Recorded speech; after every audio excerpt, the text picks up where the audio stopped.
I'm the type of gamer that likes to play the game and watch the cutscenes, but not really read any files, or notes, or really look up any lore for that matter. So I had the brilliant idea to talk about the game's story from yours truly, from my point of view, because I pretty much have all the qualifications, am I right?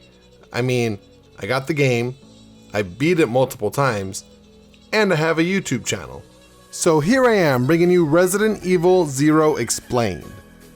We get a Star Wars type opening, and actually let me try something real quick. There we go. And because I don't want to get hit with copyright, here you guys go. Bum bum bum bum bum bum bum bum bum bum bum bum bum bum bum bum. It's talking about 3 different locations: Raccoon City, an island called Rock Fort Island, and then another island called Sheena Island. And if you were to ask me whether or not these locations are important or not, I'm not gonna lie to you guys, I have no fucking idea. So obviously Raccoon City is Resident Evil 2 and 3. Rock Fort Island sounds vaguely familiar, and Sheena Island I have absolutely no fucking idea where or what that even is. They say that it's believed that Umbrella is involved in the zombie outbreak, which we all know is true by this point. So this is gonna be right before the mansion incident in Resident Evil 1. If you haven't seen it, I already have a poorly explained about that, so be sure to check it out. We start with the actual cutscenes on a train late one evening, and all these fancy fat cat lip wigglers are enjoying their filet mignon. What's it like living up in the clouds, Katie, huh? What do you have for dinner up in the clouds, Katie? Filet mignon? You know what we have at dinner in my house? Nothing. Sometimes chicken. They're all on this train ride to Hogwarts until this random ass dude is just standing on a rock. And I am Yao, King of the Rock, and there's nothing you girls can do about it. He starts singing in a way that I don't even think is humanly possible.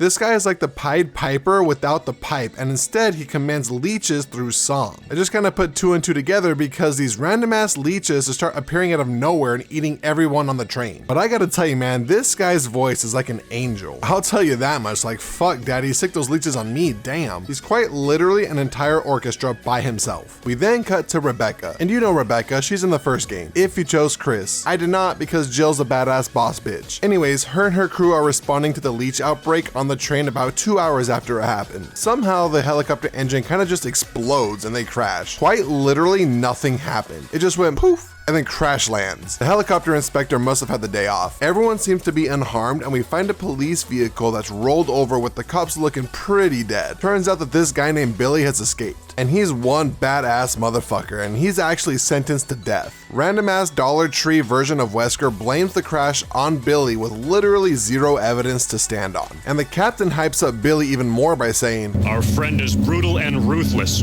which kind of makes me want to meet him even more. Rebecca finds a train and walks to it abnormally fucking slow, like Jesus Christ. We enter the train and it's gameplay time, motherfuckers. I've never been on a train before, so this shit is pretty dope. I felt like I'm on a boat, motherfucker, take a look at me! But on a train. We enter the next room and just randomly start introducing ourselves to absolutely nobody. We find a dead body and oh no, a zombie. And what's worse than a zombie? A zombie with friends. So we're on a train about to get trained, but we don't consent to this, so we shoot them and Rebecca's all like, Oh my god. we end up running into Dream Boy Billy here, and we have a little standoff. He says stars in a really weird way.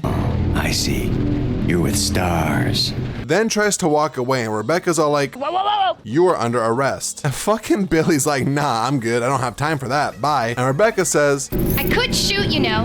And then just kind of lets him walk away with no resistance. Then random ass Edward breaks through the window and tells us that the forest is full of zombies and monsters. And then he dies. But a dog follows him through the window. So we kill the dog and continue on until we get a call on our walkie-talkie. It's Big Boss Captain Man Enrico. He tells us that Billy has killed at least 23 people. And I mean, I'm not gonna lie, I kind of want him on my side during a zombie apocalypse. Because if he killed 23 people, he sure as shit don't give a damn about 23 zombies. I'm telling you, man, they're trying to make this guy sound like a serial killer that we can't trust. But I'm just looking at this as a potential job interview, like, what qualifies you, Billy, as a great teammate for me during the zombie apocalypse? Well, I did kill 23 living people. Fuck it, man, you're hired. Let's squad up. We run into Billy a second time and he actually offers to team up with us.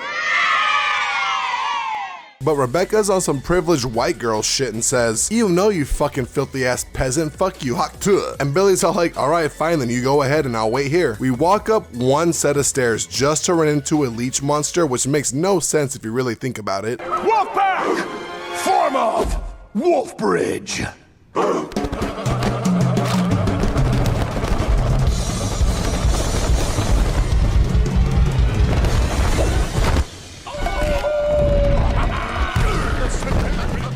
What is happening? The wolves are forming a suspension bridge. How is that possible? I don't know. All right, let's go. But what makes even less sense is Billy jumping sideways like this to shoot a leech. Okay, Rambo, relax, it's just a leech. It should've went like this.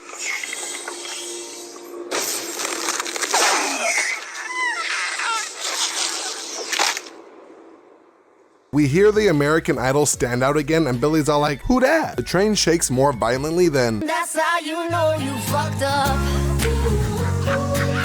That's how you know you fucked up. Rebecca asks who's controlling the train. I don't know, probably this guy. So Billy forgets all about the guy and tells us to go check it out because gender equality. Rebecca reluctantly agrees to team up with Billy and she tells him that she will shoot him if he tries any funny business. So Billy's like, "Bitch bet," and gives her the ammo that she'll need to shoot us later with. We get to the top of the train car and connect two wires in the rain, which seems a tad bit hazardous. But instead of getting electrocuted, we get swarmed by more of these damn leeches. But I didn't hear any angelic singing this time, so that's kind of odd. We conveniently fall down this hole in the roof, which somehow stops the leeches from eating us because, I don't know, gravity. Rebecca is stuck in this room, so we switch to Billy, and instead of calling the Teenage Mutant Ninja Turtles, we elect to fight a steroid-using scorpion. Afterwards, we reunite Billy and Rebecca and get this disgusting looking cutscene just for it to amount to absolutely nothing. Then we head to the front of the train to find out that Delta Team has control of the train. And I mean, come on my guy, you got the first car here under control, maybe. But I just fought a giant ass scorpion and killed like 8 zombies, including a zombie dog and a shitload of leeches. But yeah, fucking gold star for you, champ, good job. On the opposite side of the conversation, we see Wesker and the doctor from the second one, you know, the daddy of Sherry, fucking William Birkin. Andy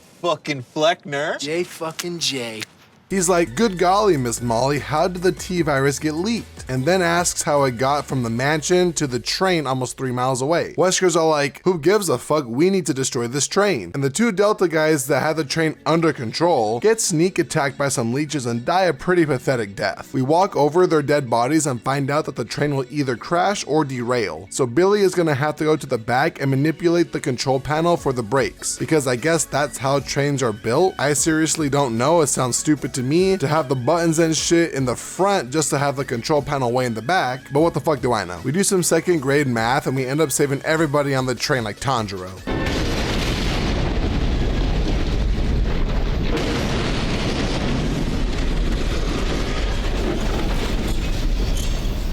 Oops, I spoke too soon. But don't worry, because Billy and Rebecca somehow got ejected from the train, and instead of ending up like this,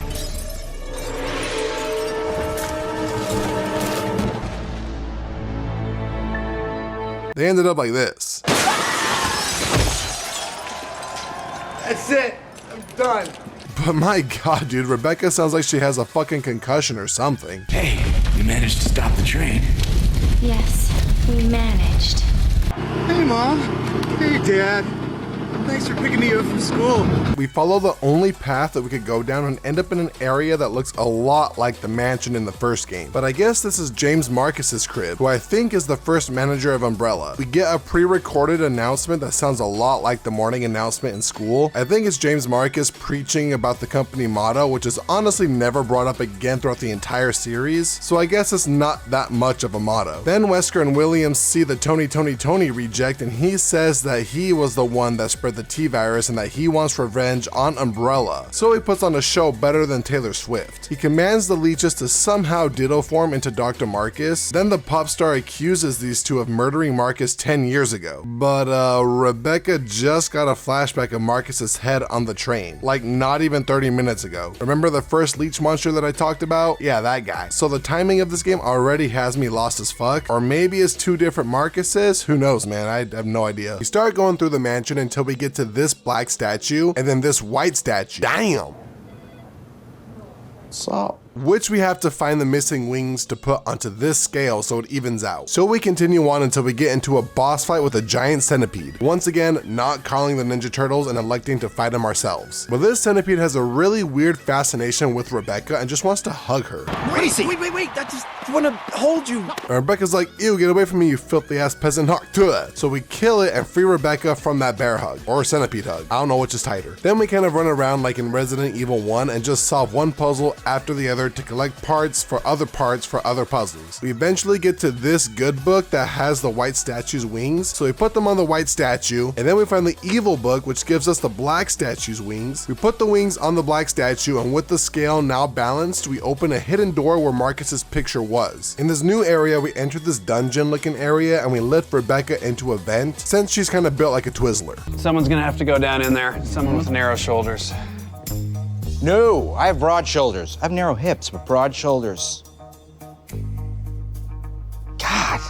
On the other end of the vent, it kind of looks like a torture room, or, hear me out, a sex dungeon. But we power up the generator, which unlocks the door and then turns the steam off in this area, which you guys wouldn't know about since I didn't really bring it up since it's kind of irrelevant until now. Then we get a cutscene where Angel Voice says that he's claimed this mansion, so he considers us trespassing. And I don't really think that's how it works, but he releases monkeys that start attacking Rebecca, and then the floor kind of just like collapses. We see William and Wesker talking about how that can't be Marcus, because I guess there was some traitor shit that happened long ago, and if this Marcus, or this fake Marcus, reveals the traitor shit that happened, then Umbrella is finished, along with William and Wesker. So Wesker's all like, yeah, fuck that, I'll just quit, and then brings up the tyrant that was in the first game. So now it makes sense when Wesker said that he wasn't with Umbrella in the first game. Wesker just kind of wants some combat data, kind of like Nikolai with Nemesis in Resident Evil 3, and William is all like, no, I won't abandon my research, because I guess he's finished with the T-virus, but needs more time studying the stronger G virus, which is what I think he injects himself with in the second game. Wesker's all like, I don't give a fuck, and says that he's going to lure the STARS members into the mansion to get his combat data, which now explains the whole reasoning behind what happened in Resident Evil 1. William says that he's going to find the self-destruct button and blow the whole fucking place up, doing all of that just so the opera singer doesn't expose them. Jesus Christ, William. When in doubt, just blow shit up. We cut to Rebecca hanging on a beam in the hole, and she screams out to Billy like, Billy! So now it's a race against time. We get to Rebecca and save her before she drops to her death, showing that Billy is actually kind of trustworthy. I mean, he could have just let her fall and die and then, you know, just be on his merry way. Just then Enrico calls and asks us if we found Billy, and Rebecca lies and is all like, Peter? Oh, Peter. I didn't say Peter. I said Dad. Oh. Then we get a real weird Rebecca fine-eyed ass hitting on Billy moment, and she asks him about his past. Billy says that he was in a civil war, kind of like Iron Man and Captain America, and their mission was to find this hideout, but the hideout was pretty far away from the entry point, and a lot of his comrades died due to the heat or gunfire. Only about 4 of them survived. But instead of finding the enemy hideout, they found a peaceful little village, so they were given the wrong information. But the captain of his platoon said that they can't go back empty-handed. So the captain has them pretty much shoot everyone in the village. Billy tells them to cease fire, and the captain knocks Billy out, and the other 3 execute a shit ton of innocent people. Rebecca asks if he killed those people, and Billy's all like, no, it doesn't matter. That was a particularly harrowing memory. Rebecca's all like, now my people think you killed those MPs in the van, but I don't think you did.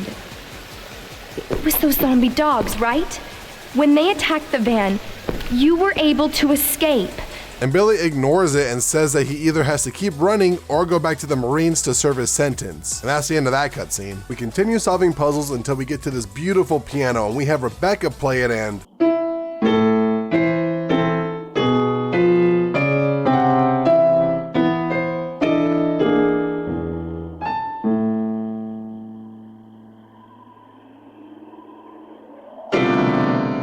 hey, we can't all be winners, right? But thankfully, Billy is a winner.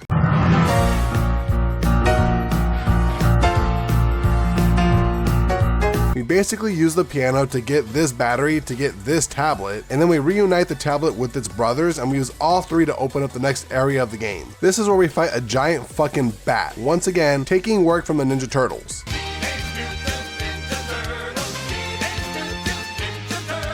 Heroes in a half shell, turtle power. We kill it and continue on to a hidden underground area, and we basically just keep killing shit until we run into this room where Billy finds a picture and states that this guy could be Marcus's son or grandson, and then that's it. Nothing really results from this cutscene. We get to this tram, and just when we get the power started and the tram is ready to go, a monkey comes out of fucking nowhere and pushes Billy over a rail. I have 3 lives. Stop it! Before we could mourn Billy's death, however, a leech monster attacks us from behind. They fucking flanked our asses, man. We kill the leech monster and get on the tram, taking us to another area where we have to turn on the power to activate an elevator to go even further down. So we grab the key, turn on the power, and go down the elevator. At the bottom of the elevator, we actually run into Enrico. You remember Boss Man Enrico? Enrico's all like, hey, let's follow this path. And Rebecca's all like, nah, I need to find Billy. And Enrico's all like, what the fuck? Why are you even going after him? He's dead already. Fuck him. But Rebecca is one persistent woman, so Enrico leaves her and she says, I never saw him again.